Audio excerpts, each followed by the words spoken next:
नमस्कार, आप देख रहे हैं न्यूज़ वन इंडिया। मैं हूं आपके साथ ऋतु तिवारी पोखरियाल। बुलेटिन की शुरुआत करेंगे काशीपुर से। खटीमा पहुंचे मुख्यमंत्री पुष्कर सिंह धामी ने खटीमा मुख्य बाजार में काफिला रुकवाकर हाथ से बने मिट्टी के दीयों की खरीदारी की। उन्होंने इसे प्रधानमंत्री नरेंद्र मोदी के आह्वान के अनुरूप वोकल फॉर लोकल के महाअभियान को बढ़ावा देता छोटा सा सहयोग बताया। सीएम धामी ने कहा, मिट्टी से बने दियों और स्थानीय उत्पादों को बढ़ावा देना एक कुम्हार के घर को आर्थिक रूप से मजबूत करता है। इस अवसर पर उन्होंने सभी से इस दिवाली को ज्यादा से ज्यादा स्थायी उत्पादों को खरीदे जाने का आग्रह किया। इस अवसर पर उन्होंने सभी से दीपावली को ज्यादा से ज्यादा स्थानीय उत्पादों को खरीदे जाने की आग्रह किया।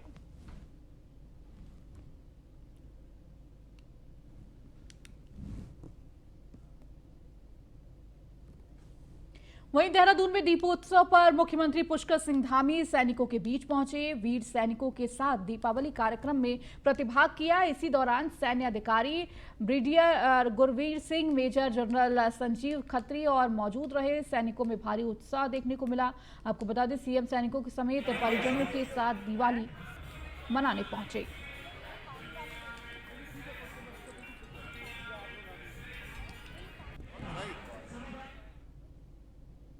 मुख्यमंत्री पुष्कर सिंह धामी ने उधम सिंह नगर जिले के काशीपुर पहुंचे, जहां उन्होंने हिंदू राष्ट्र शक्ति के द्वारा द्वितीय भव्य दीपोत्सव कार्यक्रम 2022 एक दिया मेरा भी प्रभु को समर्पित नामक कार्यक्रम में बतौर मुख्य अतिथि शिरकत की। आपको बताते चले कि दीपों के पर्व दिवाली के पावन मौके पर हिंदू राष्ट्र शक्ति के बीते वर्ष से भी भव्य दीपोत्सव कार्यक्रम का आयोजन किया गया था। आपको बता दें, सीएम धामी ने दीप प्रज्वलन कर कार्यक्रम की शुरुआत की, साथ ही पूजा अर्चना कर साईं बाबा का आशीर्वाद भी लिया।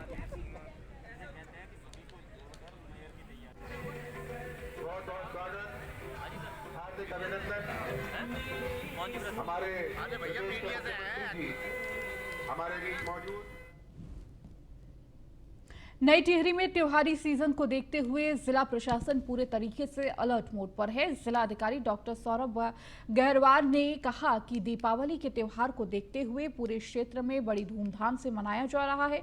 सफाई व्यवस्था भी पूरे तरीके से दुरुस्त की गई है। आपको बता दें, पटाखे आतिशबाजी के लिए सभी उप जिला अधिकारी को निर्देश दिए गए हैं। 50 से ज्यादा दुकानें ना हो, कोशिश किया जाए कि आमने सामने पटाखों की दुकान ना हो, बिजली के उपकरण, मोमबत्ती ना हो। दिवाली पर ये कोशिश प्रयास किया है कि हमारे पूरे क्षेत्र, हमारे इवन जो ग्रामीण क्षेत्र हैं जहाँ पर इसका पर्व को बहुत ही धूमधाम से मनाया जाता है, वहाँ सफाई व्यवस्था दुरुस्त रहे और वहाँ पे हर चीज़ें सुव्यवस्थित हों। पटाखों और आतिशबाजियों के लेकर के हमने सभी एसडीएम्स को भी निर्देश दे दिए हैं कि जैसा हमारा एक्सप्लोसिव रूल्स में जैसा नियम है उसके अनुसार ही करें, कि जैसे किसी भी जगहों पर कहीं ओपन स्पेस में हम अनुमति दें। 50 से ज़्यादा दुकानें ना हों, कोशिश किया जाए कि दुकानें आमने सामने ना हों, उनके बीच में डिस्टेंस जो हमारे नियमावली के अनुसार है वो डिस्टेंस रहे, और उसके आसपास में कोई बिजली का उपकरण या फिर वहाँ पर कोई कैंडल या कोई लाइट इस तरह की चीज़ें न रहें, और जिससे हम अपने पूरे जनपद में इस दिवाली के त्यौहार को हम सुरक्षित और समृद्धिपूर्वक मना सकें। दिवाली पर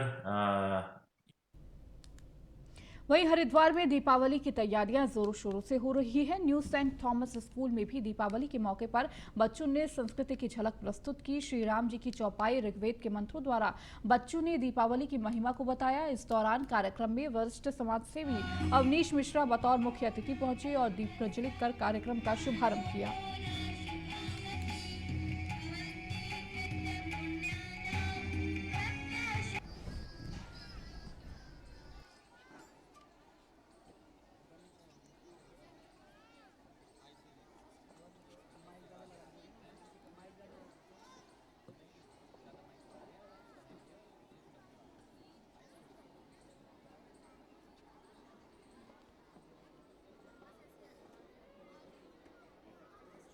जरिए एक तो दिवाली हमारा बहुत ही मेन फेस्टिवल है और जो जिसको कि सब बहुत ही एनर्जी के साथ, बहुत उत्साह के साथ इसको मनाते हैं।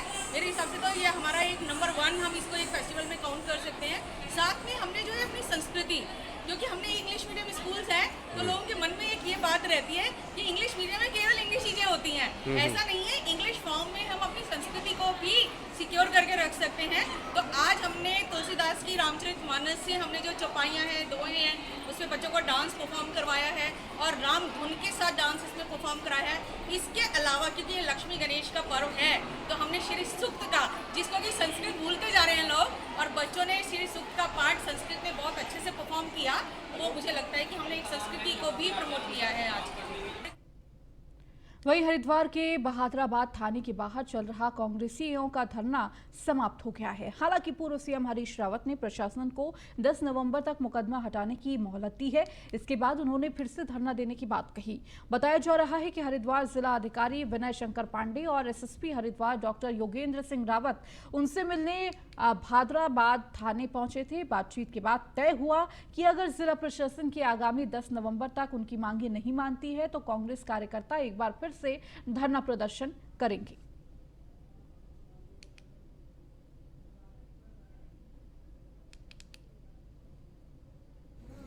सब कानून सम्मत तरीके से सब चीज़ें हो जाएगी। और जो बात आपके सुनने की है वो है 10 नवंबर।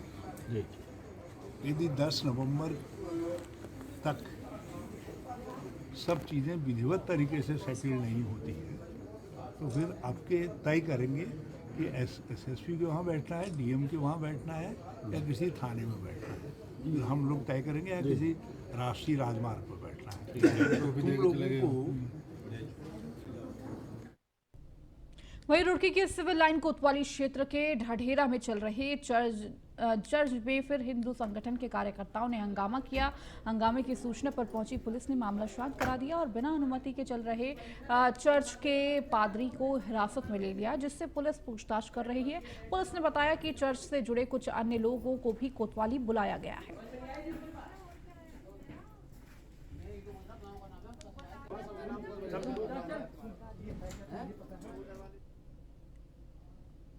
उत्तराखंड में पूर्व मुख्यमंत्री और महाराष्ट्र के मौजूदा राज्यपाल भगत सिंह कोश्यारी ने कैबिनेट मंत्री गणेश जोशी का हालचाल जाना। आपको बता दें, भगत सिंह कोश्यारी कैबिनेट मंत्री गणेश जोशी से उनके निजी आवास पर पहुंचे और इसी दौरान मीडिया से बातचीत में पूर्व मुख्यमंत्री और महाराष्ट्र के मौजूदा राज्यपाल भगत सिंह कोश्यारी ने तमाम प्रदेशवासियों को दीपावली की शुभकामनाएं दी। इसके अलावा कैबिनेट मंत्री गणेश जोशी ने भी बताया कि किस तरह से तमाम राजनीतिक संघर्षों में भगत सिंह कोश्यारी ने उनका साथ दिया है और इसी दौरान कहीं न कहीं गणेश जोशी कुछ भावुक भी नजर आए।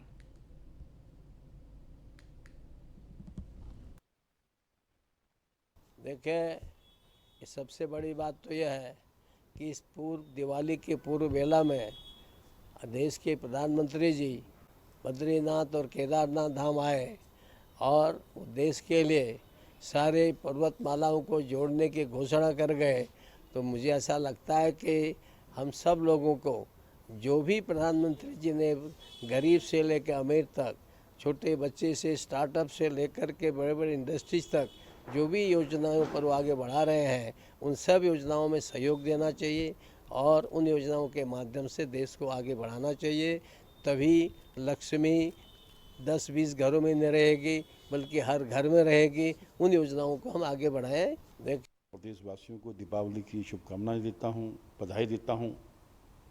दीपावली के दियों की तरह हमारे जीवन में रोशनी आए।